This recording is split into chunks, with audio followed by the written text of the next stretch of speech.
All right, welcome back to MVL Leasing's YouTube page. Today we're driving, I don't know if you could tell, but the interior is one of a kind, and it's probably, and if not absolutely, is the most luxurious SUV you can drive.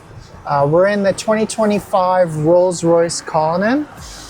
It's got a big V12, so it's a 6.75 liter V12, 500, I think it's about 563 HP and 673 pounds of torque. But again, this is not something that's built for performance, although the power is absolutely there. This is built for more comfort, luxury, seamless driving, and absolutely limitless customization.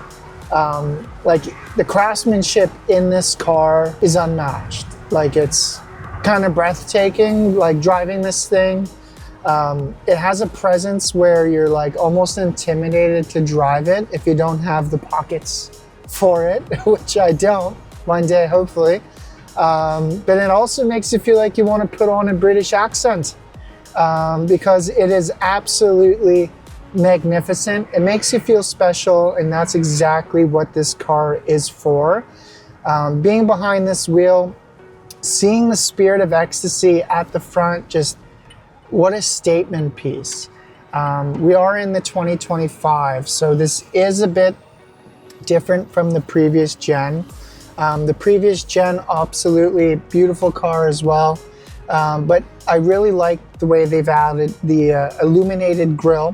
So that chrome grille that you receive, because this is not a black badge, the presence of it is insane. In the 25, it's the first time that they've added it illuminated. So like at night, it provides an elevated kind of image from what it already holds, which I think is crazy that Rolls-Royce keeps finding ways to improve their product when it's already pretty much perfect, minus the servicing. But the engines are pretty much bulletproof. Like you don't really hear a lot of Rolls-Royce Cullinan clients complaining that their engine went or something like that. It's more small quirky stuff like that where like they're not happy with the infotainment. But it's now the iDrive, which is pretty much the same infotainment from BMW. And a lot of people love it. I myself, I think it's great. It's very intuitive to use. Like just at my handheld here, I can control the full infotainment system. So if I wanted to go to my navigation, if I wanted to go phone, wherever it is, it's literally just scrolling this little dial and pushing in. And even like scrolling this almost gives you like a satisfying touch and responsiveness that you would almost expect when you're turning a dial, which I love. And then going on into the interior, like I touched on, like the Tanzania interior, which is the blue, like it screams at you. I think if you're getting a Rolls-Royce, you can't go with a dull interior because you can pretty much do whatever you want in a car like this. And that's why the price tag is what it is. And we'll go over my thoughts of buying a Cullinan later on, but we'll touch up on pretty much what we can see, what we can touch, what we can feel in the interior. So we got the Tanzania blue, which I think looks stunning. Again, like I touched up earlier, you need to go with something creative and loud, I think, if you're driving a Cullinan. A lot of people, oh, I want something more subdued. Why?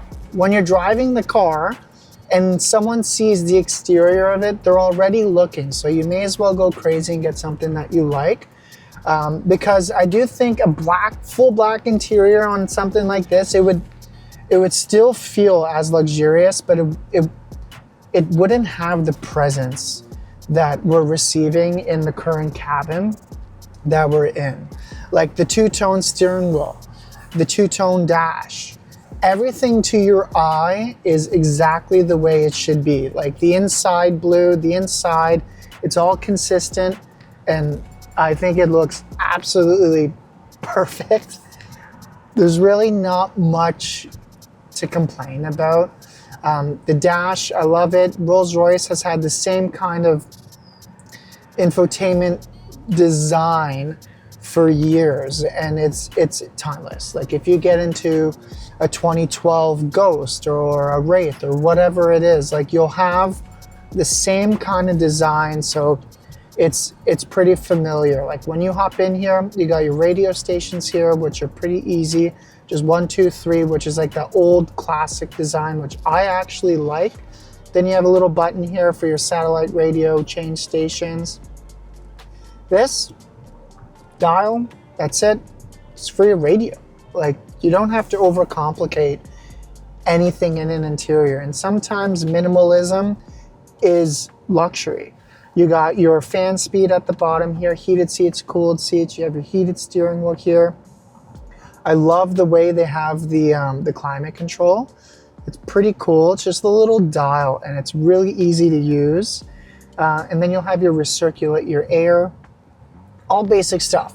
Now we're in a Rolls-Royce. We're talking about things that are pretty much in every other car. So let's talk about the air suspension. It's a 4-chamber air suspension that's in the car, which allows you to feel nothing on the road. Like I don't feel anything. I just feel like I'm gliding through time.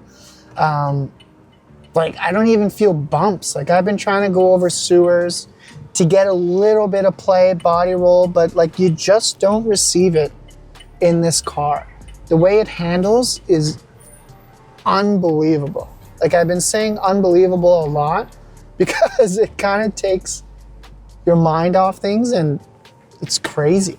Even the tack, like the display in this car, it looks futuristic, but it also looks analog because I got my RPM in the middle and I got a digital speedometer, which is cool. But everything is like a minimalistic, like I can't even see, yeah, like my speedometer, it shows me 0, 50, and then 100. And that's pretty much it. And then the digital display will tell you what actual speed you're going, but there's not a lot of information here. And it's kind of nice that you can understand it. It's not like there's no information and you're like, what's going on? It's enough for you to know how quick you're going, but cosmetically, it's very satisfying to look at. Then you got like this big boat feel steering wheel, which feels nice. It is massive and it's bulky and it's very in your face. But you got your cruise control on the side, you got your volume on the right. Pretty straightforward like every other car. Then you can answer and hang up phone calls from the touchscreen. Then we got our beautiful starlight at the top, which if we were filming at night would be a bit more predominant, but you can still see it during the day, which is nice. It's like the car's driving itself without the technology. Like one finger, you just pull the wheel, it's so light, the car just does exactly what you want. And again, I'm on like a road that's been under construction right now. The camera's not even shaking. I feel comfortable. It's perfect. But one thing I'll touch up on is the actual tack and how it looks and how it feels while you're driving. It's got a presence of its own, and it doesn't look like they're trying to go too futuristic. It's like they found the perfect common ground of like analog, digital, and luxurious. So everything is minimal. The lines are really fine lines. You got a nice big white tack where your RPM would be. It's got a 6.75 liter V12 in it. And again, sounds massive. It's got 563 plus horsepower. Sounds like crazy numbers, but the power delivers in a way where it's not jerky, it's not jolty, it's not supposed to feel performance orientated. The power's there if you need it, and it delivers it incredibly well. Like I'll step on the gas right now and like you don't feel anything, but I just went from like 20 to 56 very quick. So they've kind of perfected that in a way where you do receive a ton of performance out of the car, but it's delivered in a way where it's comfortable. It's not going to be like a roaring GT3 RS or Ferrari or something like that, but the power is there. And then on the left-hand side, it'll actually tell you how much power you're saving or actually using while driving. And then on the right-hand side, you got a really fine line, almost looks like a clock, but that's your fuel gauge. It tells you how many kilometers you have left, which is 342. Mileage via gas, don't even ask me about that. It's not great. It's not built for fuel consumption. And I think Rolls-Royce, just saying the name, you can kind of tell they're not worried about how much you're spending on gas. But something like this, because we're talking about money, my thoughts on it, is it worth $1 million brand new? 100%. There's no better feeling than buying a brand new Rolls-Royce, speccing it exactly the way you want. But my honest opinion would be a pre-owned option. And the reason why I say that is because like this car brand new, I think it's got like an MSRP of like 856,000 plus Lux tax. So you're definitely writing a check for $1 million. But a year later with some kilometers, like this car's only got 2,000 kilometers and we're in the 600s. So you're saving hundreds of thousands of dollars by choosing a slightly used vehicle. And again, like it's a Rolls-Royce, so it's not like you're choosing options in the car that aren't tasteful, because listen, if you're on that configurator, there's nothing that you can choose that doesn't look good. So you'd definitely be able to find an option in the pre-owned world that would match your needs. But look at, oh, we're turning and that feels incredible. Like it is insane. Like, driving this thing, I almost just don't even want to talk in it. It's so quiet, it's so peaceful. Like after a long day of work, driving this thing, you look at the Spirit of Ecstasy looking back at you, and it makes you feel important. I'm not important, I know that. But when I'm driving this thing, I am. So I'll take it. The infotainment system here, again, like I mentioned before, it does have the iDrive, so it's the same software as the BMW. It's super intuitive. You just turn this clockwise and you can go through countless options of customizability that you want to save to your profile or whatever it is. Climate control, the way the doors unlock, lock. If you want your Spirit of Ecstasy up and or down, you can completely control all of that through here, which is nice. And then like I touched up before, you have your old-fashioned, which I actually really like, radio station presets here.